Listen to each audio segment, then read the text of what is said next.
I just don't think she ever intended to stay in the royal family. I think if she actually understood it, she definitely wouldn't have. Yeah. No, so I think right from the start she was possibly planning to leave, I'm afraid, and that's my opinion now. It wasn't at first. I thought, like everyone else, I thought when she first arrived she'd be great, but I think slowly but surely. It was supposed to be a victory lap. A triumphant return to the mainstream, a seat on the most famous red couch in television. But for Prince Harry and Meghan Markle, their appearance on the Norton show became something else entirely. It became an interrogation, a moment of television so raw, so brutally honest, it detonated a bomb at the very heart of their carefully crafted brand, ending in a humiliating public exit that has left both Hollywood and the palace reeling. I do think Harry should take a lot of the blame, though, because if you look at William's approach to his relationship with Catherine, he was very cautious. They dated for 10 years. And I think, I don't doubt that William was any less in love with Catherine as Harry was with Meghan, but he understood that it's not just about him and his feelings. There's an institution and someone's life. The air in the BBC studio was electric. Harry and Meghan were seated center stage, flanked by A-list actors and music icons. The lighting was warm, the audience was applauding, and for a moment, it looked like another perfectly managed PR opportunity. Meghan was radiant, smiling her well-practiced smile. Harry sat beside her, nodding along, projecting an image of a man at peace. But behind the glitz, a different narrative was about to unfold. The host, Norton, a master of the cheeky but charming interview, was about to do what no journalist, no royal correspondent, and no critic had ever dared to do to their faces. He was about to ask the one question that shatters their entire illusion. After some lighthearted banter with the other guests, Graham turned his full attention to the Sussexes. His usual playful glint was gone, replaced by a look of serious, almost surgical inquiry. The audience leaned in. You could feel the shift.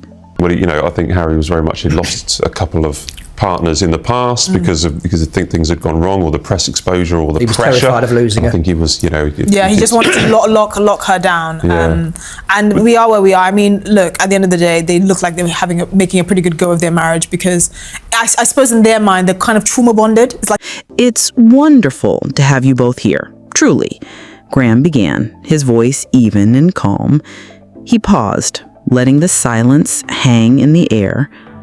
But I have to ask a question that I think a lot of people at home in this country are thinking. We see the titles, we see the security, we see the continuing media presence. So I just need to know. He looked directly at them, bypassing all pre-approved topics. Are you both still royals? A deafening silence fell over the studio. It wasn't a question about their titles, Prince and Duchess. It was a question about their identity, their purpose, their entire contradictory existence. It was a direct challenge to the central premise of their post-royal lives, the desire for all the status with none of the duty. Like they're just making a good go of it, but it's really unfortunate how things panned out, and I think ultimately Harry was very unwise from the beginning, and he was a bit desperate, need I say. I think he couldn't believe his luck. Meghan's smile froze on her face.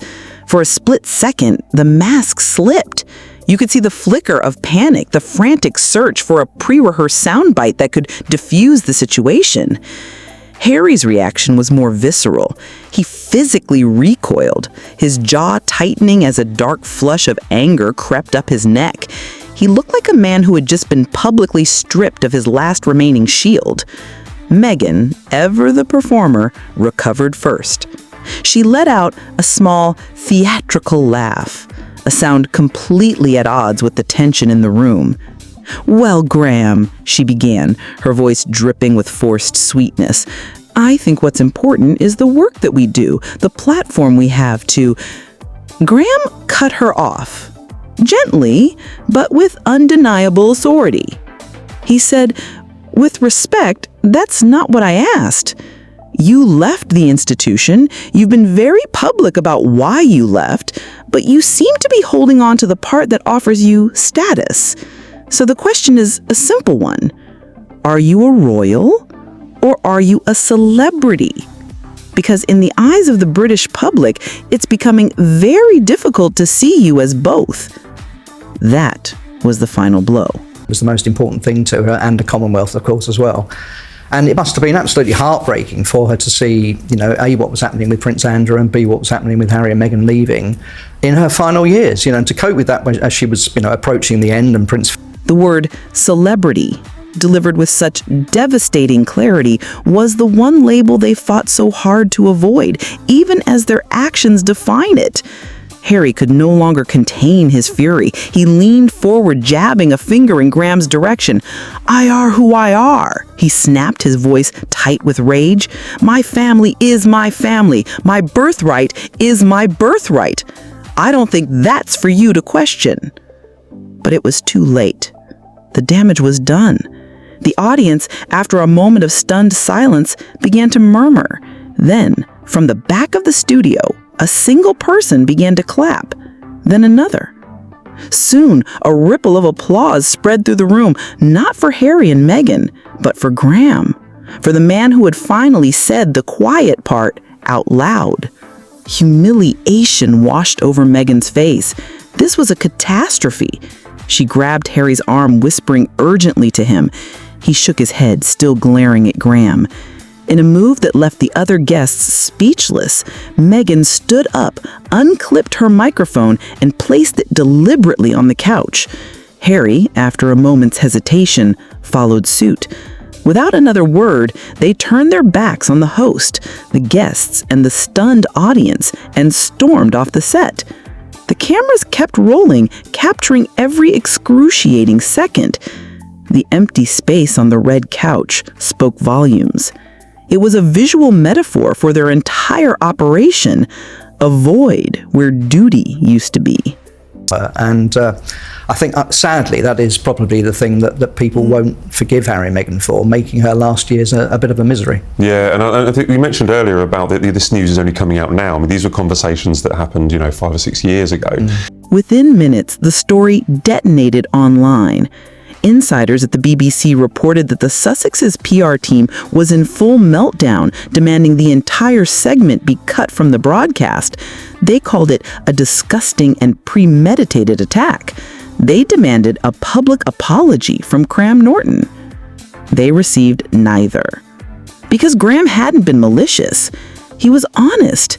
He simply gave voice to the growing frustration of millions. The frustration with the endless lectures on privacy from a couple who court the cameras. The frustration with the claims of victimhood from a position of immense privilege. And most of all, the frustration with their desire to monetize a royal status they claim to despise. Come out and denied it. There would have been a huge storm.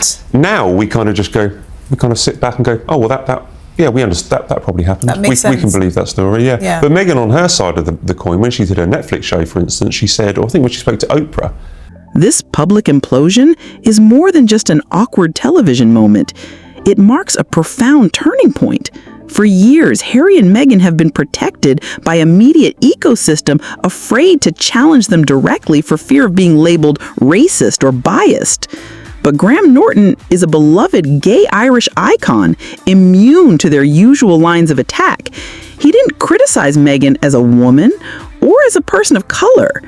He questioned their professional and public hypocrisy. And by doing so, he has opened the floodgates. The mask has not just slipped, it has been ripped away. They were not confronted by a hostile tabloid, but by a mainstream entertainer on a flagship show, in front of an audience that, until that moment, was perfectly willing to be charmed. Their inability to answer a single legitimate question without storming out proves their entire brand is a house of cards. It cannot withstand the slightest scrutiny. This public humiliation comes as sources reveal even deeper cracks are forming behind the scenes. Reports are now surfacing that their much-vaunted Netflix deal is under review, with executives reportedly fatigued by the couple's lack of new, compelling ideas beyond their own personal grievances. The Archwell Foundation has seen a dramatic drop in donations, suggesting the public is no longer buying into their brand of boutique philanthropy. This isn't just a PR crisis, it's an existential one. Their currency is relevance, and its value is plummeting. For years, Harry and Meghan have controlled the narrative. Through carefully curated interviews and polished documentaries, they told their story on their terms. But on the Graham Norton show, the narrative fought back. They were asked a question they couldn't spin, and they responded not with grace or intelligence, but with anger and flight. They didn't look like royals. They didn't even look like high-level celebrities.